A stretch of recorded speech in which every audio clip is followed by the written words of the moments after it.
Estamos en el cementerio de los italianos y estamos con Paco, el historiador, que nos va a contar un poco sobre el sitio donde estamos. Pues hola, estamos en el cementerio de los italianos, que es un sitio donde se fueron enterrando los caídos de uno de los dos bandos que lucharon en la guerra civil. Los italianos que vinieron a ayudar al bando franquista, a Franco, pues cuando iban muriendo se encargaron de que sus muertos se recogieran en este cementerio. Pero no solamente se enterraron italianos, al mismo tiempo se empezaron a enterrar también españoles que luchaban dentro del mismo batallón. ¿Vale? Ahora vamos a entrar y vamos a verlo más detalladamente, cómo se estructura.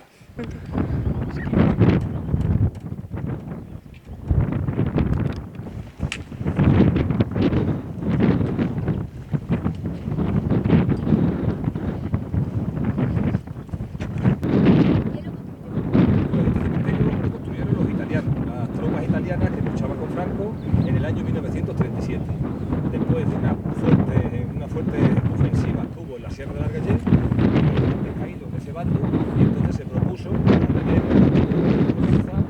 un pequeño recinto que fue se convirtió en el cementerio italiano, aunque insisto que los italianos y españoles.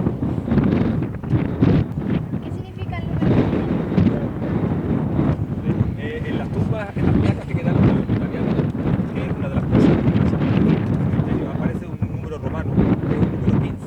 El número 15 representa el tiempo que llevaba Mussolini gobernando, desde que entró a gobernar hasta que estuvieron los italianos luchando en esta guerra, ¿vale? Hasta la guerra civil. 15 años habían pasado. Estas son las placas a las que nos hemos referido. ¿Qué tres cosas se pueden distinguir en las lápidas? Pues en las lápidas, en casi todas de ellas, porque son diferentes, porque ya te digo que no hubo un ordenamiento igual desde el principio al final del cementerio. Por ejemplo, la primera parte pues tenemos las italianas, en la que hemos dicho que aparecía el número 15 y aparecía con un número de datos, pero en casi todas las lápidas lo que aparece es el nombre del oficial, o sea del militar, el rango que tenía y la fecha de muerte y la zona donde ha muerto. ¿Cuántos cementerios hay en España?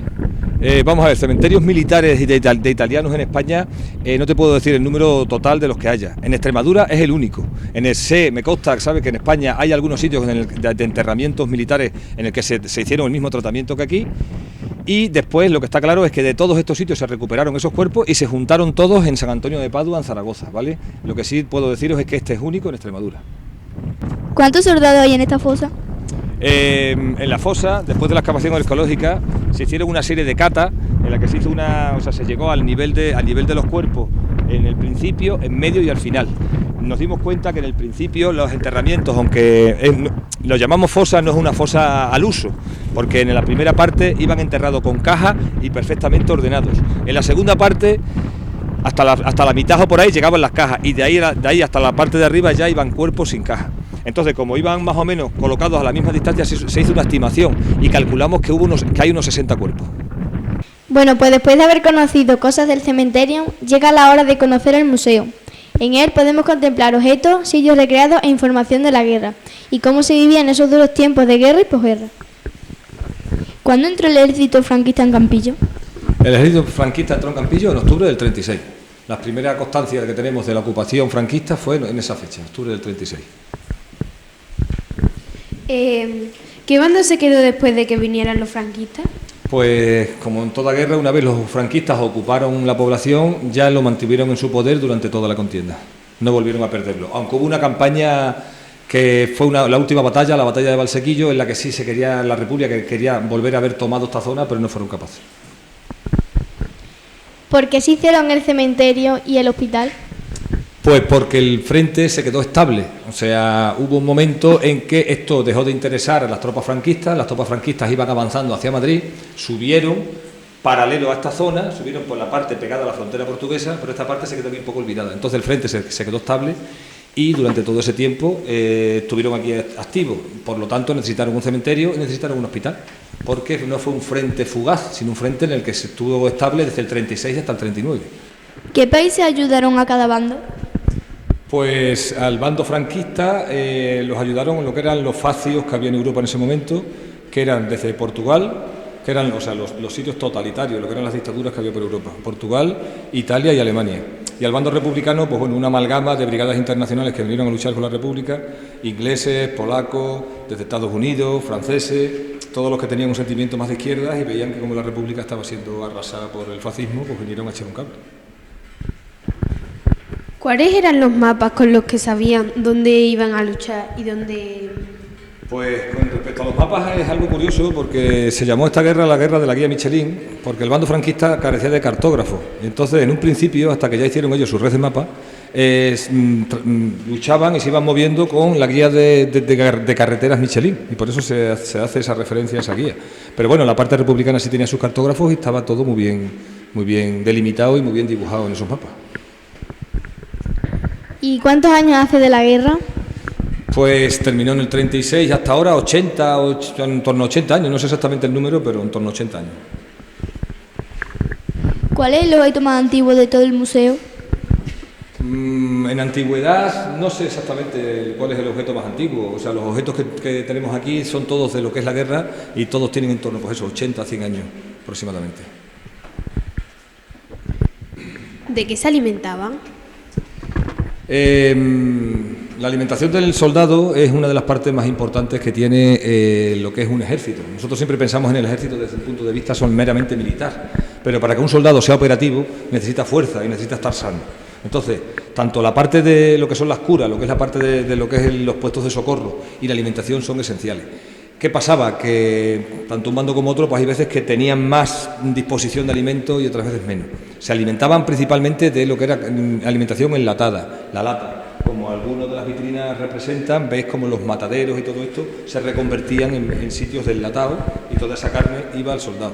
Pero también usaban mucho la picaresca y el oportunismo. Si pasaban por un sitio donde había gallinas, comían gallinas. Si pasaban por un campo con ovejas, las ovejas, algunas ovejas se llevaban y se las comían. O sea, necesitaban mantenerse fuertes y para eso necesitaban alimentación. No, le tocó a Candel. Ah, sí, a ti.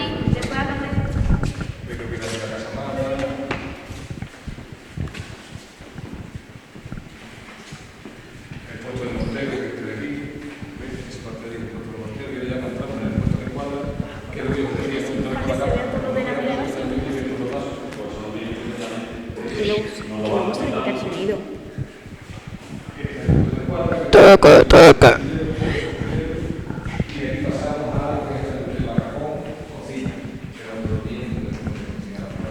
Lo ponemos a cámara lenta.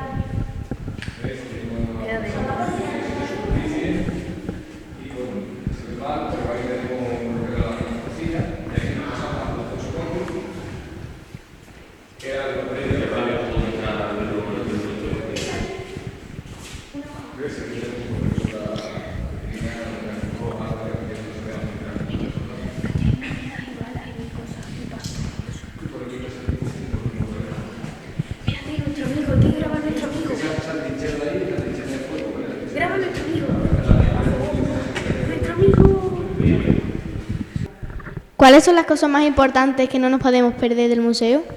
Pues el museo se estructura en tres zonas, ¿vale? La zona que hemos estado antes, donde hemos hecho antes las anteriores preguntas, que es la zona de la Guerra Civil en general, esta zona en la que estamos ahora, que es la zona del frente de Extremeño, lo que es la Bolsa de la Serena, ¿vale? En la que solo especificamos un poco cómo fue la guerra en esta zona, y al mismo tiempo hemos hecho una recreación de trinchera en la parte exterior, en la que contamos con una trinchera de fuego y además cómo vivía el soldado, ¿vale? Trinchera secundaria y espacios secundarios de una trinchera, que es el sitio donde vivía, donde comía, donde dormía, ¿no? Entonces, en la trinchera de fuego consta, como hemos dicho, de lo que es la trinchera principal, trinchera de fuego, y después hemos recreado lo primero que hemos hecho, o sea, desde fuera, que no tienes que acceder dentro, es un puesto de mortero, ¿vale? El puesto de mortero es sencillamente una corrala con un testigo en medio donde se apoyaba el mortero, que hemos hecho una recreación. También en lo que es la trinchera de disparo tenemos una casamata, que es otra pequeña estructura de hormigón, siempre con las cotas y recreando lo que se ha visto en la sierra, ¿vale? En lo que es en el mismo frente. Después también tenemos un puesto en escuadra. El puesto en escuadra era un sitio de hormigón que se habilitaba para poder defender con 5 fusileros, porque tenía 5 troneras, una zona medianamente con una relevancia más importante. Después también de esa zona, de la zona del puesto en escuadra, pasamos al barracón donde dormían y donde se cocinaba. Se dormía en cualquier sitio, cualquier colchón que cogían de un cortijo, cualquier sitio, porque ya te digo que el soldado tenía que descansar también y tenía que alimentarse. Y este mismo espacio se une mediante otra trinchera con el puesto de socorro. El puesto de socorro pues contaba con los medios que podían contar en aquel momento un soldado, o sea, eran muy pequeños, ¿sabes? Y con pocos medios, pero bueno, ahí se apañaban, pues desde una camilla y las 4 medicinas que podían tener. Y al mismo tiempo este circuito se cierra, llegando otra vez a la trinchera de fuego, ¿vale? De la trinchera de fuego tenía 2 accesos, tenía un acceso a todo este complejo y al mismo tiempo la trinchera de fuego terminaba en la casamata, ¿vale? Tenía acceso y casamata. Esta trinchera nuestra tiene desagüe, ¿vale? Tiene un desagüe en el que toda el agua sale, pero esta trinchera está hecha ideal, ¿vale? Hemos contado con todas las partes que tiene que tener una trinchera. En la sierra y en el monte, pues seguramente la mayoría de ellas, el 90% de ellas, carecían de desagüe, y cuando llovía como ahora, pues se les llenaba de agua. Y cuando una trinchera se llenaba de agua, se pegaban con los pies metidos en agua semanas y meses. Eso crea una enfermedad que se llama pie de trinchera. Uno de los paneles de la trinchera habla de esa enfermedad, ¿vale? Esa enfermedad hacía que se tuvieran que amputar muchos dedos de los pies o muchos pies enteros, no por estar herido, sino porque te pegas con los pies metidos en agua y empapados durante semanas ininterrumpidamente. Eso hace que se pudra la piel, ¿sabes? Y que cree ácaros y, en fin, que se creen enfermedades. Y queremos dar las gracias a Paco, que el historiador de Campillo, que nos ha enseñado el cementerio y el museo. Y os animamos a que vengáis a ver el museo y el cementerio. Gracias. Venga, no, le toca también. Sí, a ti. Después a Candel.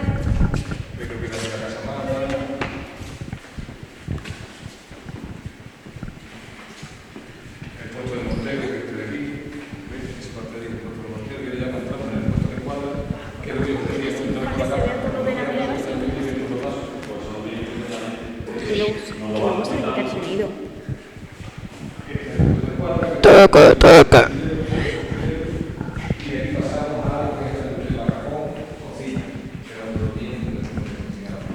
Lo ponemos a cámara lenta. Queda de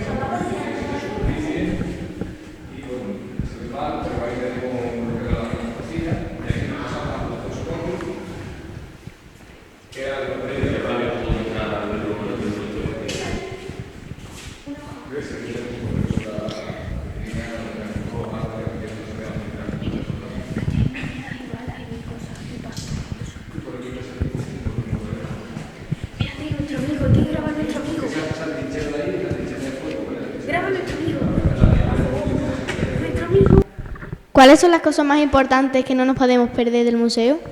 Pues el museo se estructura en 3 zonas, ¿vale? La zona que hemos estado antes, donde hemos hecho antes las anteriores preguntas, que es la zona de la Guerra Civil en general, esta zona en la que estamos ahora, que es la zona del frente del Extremeño, lo que es la Bolsa de la Serena, ¿vale? En la que solo especificamos un poco cómo fue la guerra en esta zona, y al mismo tiempo hemos hecho una recreación de trinchera en la parte exterior, en la que contamos con una trinchera de fuego y además cómo vivía el soldado, ¿vale? Trinchera secundaria y espacios secundarios de una trinchera, que es el sitio donde vivía, donde comía, donde dormía, ¿no?